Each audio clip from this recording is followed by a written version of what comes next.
So, this week is Easter week. So, we're going to find out what our story is. Shall we sing the song? What's in the bag? What's in the bag? Tell me what's in the bag. And again, what's in the bag? What's in the bag? Tell me what's in the bag. Should we have a look? What's in here? Oh my goodness. There's something grey and furry. It's a donkey. I know this is Eeyore the donkey, but it's a donkey, and there's going to be a donkey in our story. Oh, what noise does a donkey make? He goes, ee-aw. Can you do that? Ee-aw. Very good. So, what else have we got in here? Oh, what shape's that? Do you know what shape that is? That's a cross. And that's a Christian symbol, a cross. Let's find out what the cross is for in our story. So our story today is the Easter story. And this story is by Heather Amery and Norman Young. It's the Osborne Easter story. And can you see the donkey there? Yeah. And this person on top of the donkey is a very important person for Christians. It's Jesus. Right, so shall we read the story?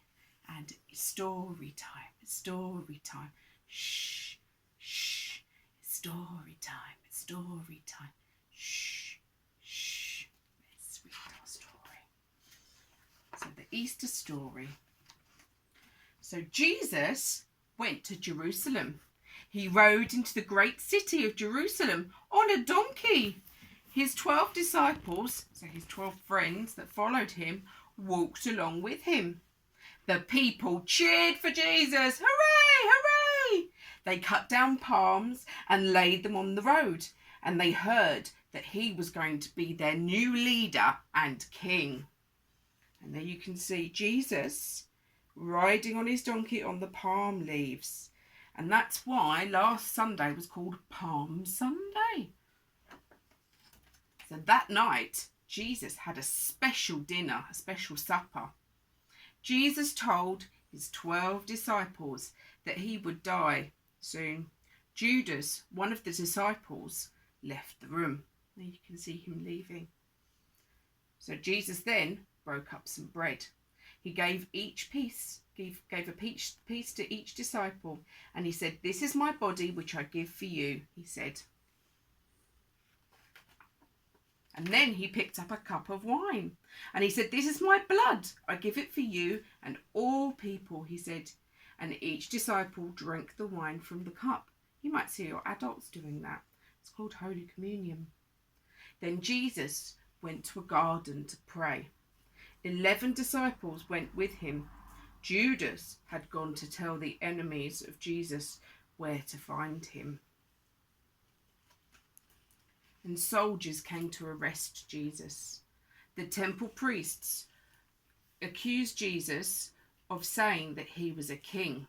They said that he'd broken the laws of their God, and they were afraid of Jesus. They thought that Jesus wanted all the people to fight against them and their Roman rulers, but he didn't really. So they took Jesus to the Roman governor, who's the man in charge. And the priest told him lies about Jesus, and the governor didn't want Jesus to be killed, but he agreed anyway. And then the soldiers weren't very nice to Jesus. They made him carry a heavy cross up a hill, and he was very tired and he often fell over. You see him carrying the cross, and here we've got our cross that my girls have made. They nailed Jesus up onto a cross, and they put it up with 2 other crosses. Jesus' mother and his friends were there, and they were really sad. Jesus died at midday on Friday, and that evening a friend called Joseph took Jesus away, and he put them in a tomb on a hill. And that's why on Friday, which is actually today, it's called Good Friday, because it's the day that Jesus died, but he saved us. Mary, a friend of Jesus's, went to the tomb. It was early on Sunday morning, and Mary looked in the tomb, but it was empty. Jesus was gone. Mary spoke to a man next to the tomb. "Where have you taken Jesus?" she said. "Mary," said the man. And Mary then realised that it was Jesus, and Jesus was alive again. And so she went to tell other people that Jesus is alive. And Mary ran to tell his friends, and they were so happy. And they often saw Jesus before he went to heaven. So that's the story about Easter. And we celebrate Easter because Jesus died. And when Jesus died, he saved us all from our sins. And it's a really, really good and exciting thing for Christians. So on Easter Sunday, we celebrate the day that Mary saw him again by eating Easter eggs, because sometimes Easter eggs represent new life, so they represent a brand new baby chick being born, but also they're a similar shape to a stone as well. So it could be the stone that came out from the tomb and rolled away from the tomb, and Jesus lived. So happy Easter, have a lovely time. And I wonder whether you could decorate some crosses and some Easter eggs and put them in your windows for everybody to spot on their walks each day. All right, so have a lovely day and take care. Bye.